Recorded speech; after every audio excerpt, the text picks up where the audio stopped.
नमस्कार साथियों, 12वीं कक्षा हिंदी विषय के अंतर्गत काव्य खंड का अंतिम पाठ रुबाइयाँ, जिसके कवि हैं शायर फिराक गोरखपुरी।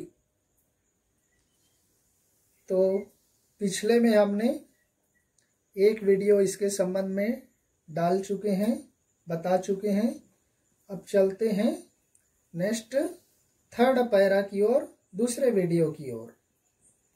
दिवाली की शाम घर पुते और सजे, चीनी के खिलौने जगमगाते लावे, वो रूपवती मुखड़े पे एक नर्म दमक, बच्चे के घरौंदे में जलाती है दिए।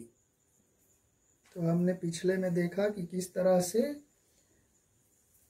माँ अपने बच्चे को नहलाती हैं। अब यहाँ पर आ जाते हैं दीपावली के समय का। कवि कहने लगता है कि दीपावली के शाम का समय है। दीपावली की शाम, घर रंग पालिश से पूरी तरह से पुते हुए हैं, पूरी तरह से सजे हुए हैं, सजाया गया है, घर को सुसज्जित किया गया है जैसे दीपावली के समय सजाई जाती है घर को। और माँ चीनी के खिलौने, चीनी मिट्टी के खिलौने वहां पर लेकर आती हैं। जगमगाते लावे, जगमगाते हुए चीनी मिट्टी के खिलौने ला करके घर के सामने रखती हैं। वो रूपवती मुखड़े पे एक नर्म दमक, जो माँ का चेहरा है, वह माँ की मुख की सौंदर्य है, वह मधुर मुस्कान लिए हुए एक दमकती आभा के साथ, एक कोमल चमकते हुए मुखड़े के साथ उन सारे सामानों को, खिलौनों को बच्चों के घरौंदे के पास ला करके उसकी माँ दिए के रूप में जलाती हैं। जो बच्चा घरौंदा बनाया है, बच्चे के घरौंदे में जलाती हैं दिए, चमकते हुए मुखड़े के साथ। वह माँ बच्चों के उस खिलौने के घर पे, जिसको देसी भाषा में घरगुंदिया कहा जाता है, उस घरौंदे के, घरगुंदिये के बनावटी घर के सामने माँ वह छोटे छोटे दीपक को ला करके रख देती हैं।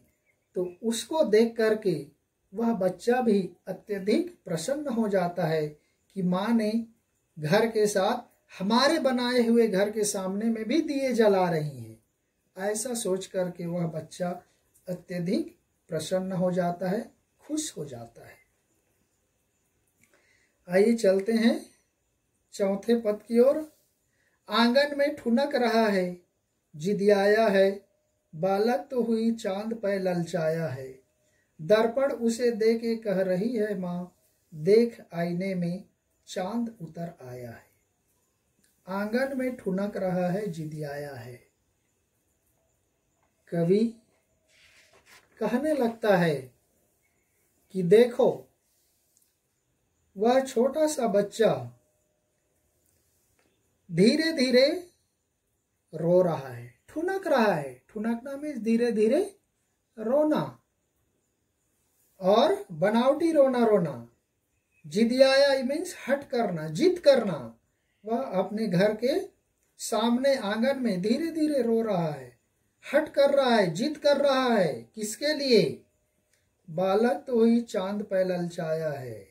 वह चंद्रमा की रात्रि है, वो आसमान में चांद को देख रहा है और देख करके उसको पाना चाहता है, उसको लेना चाहता है। इसके लिए वह बच्चा माँ से हट कर रहा है।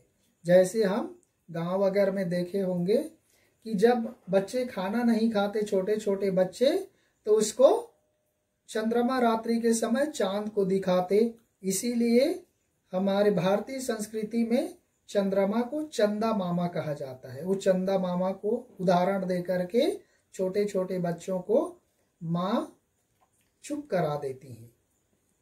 और उसको प्रेम से उसका उदाहरण दे करके जो अपना काम है, खिलाने का काम, कपड़े पहनाने का काम, वो सब कर लेती है।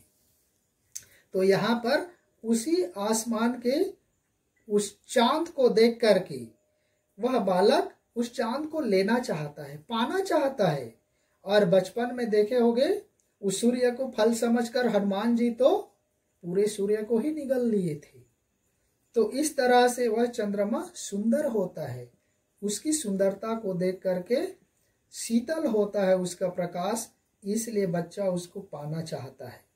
तब उसकी माँ क्या करती है, देखो चित्र में दिखाया गया है, दर्पण उसे दे के कह रही है माँ। वह माँ भी कम चालाक नहीं होती, वह बच्चे को क्या दिखा देते, दर्पण पकड़ा देते, जैसे चित्र में दिखाया गया है, दर्पण पकड़ा देते और उसमें वो चंद्रमा की आकृति उभर आती है और फिर कहने लगती हैं, देख आईने में चांद उतर आया है। देखो बच्चे, देखो बेटा, इस आईने में, इस दर्पण में, इस मिरर में चंद्रमा आ गया है, अब इसको तुम अपने पास रख लो। तो ऐसे चंद्रमा को देने का एक तरह से नाटक कर रही है माँ, बच्चे के मन बहलाने के लिए इस तरह से आईने में चंद्रमा देकर बालक को संतुष्ट कर रही है माँ। इस तरह से माँ और बच्चे प्रेम पूर्वक एक दूसरे की भावनाओं का सम्मान करते हुए आनंद ले रहे हैं, वात्सल्य रस का मजा ले रहे हैं। तो इस तरह से यहीं पर यह समाप्त हो गया। फिर दूसरे वीडियो के साथ मिलेंगे, लास्ट पद के साथ और एक गजल के साथ। तब तक के लिए धन्यवाद। जय हिंद।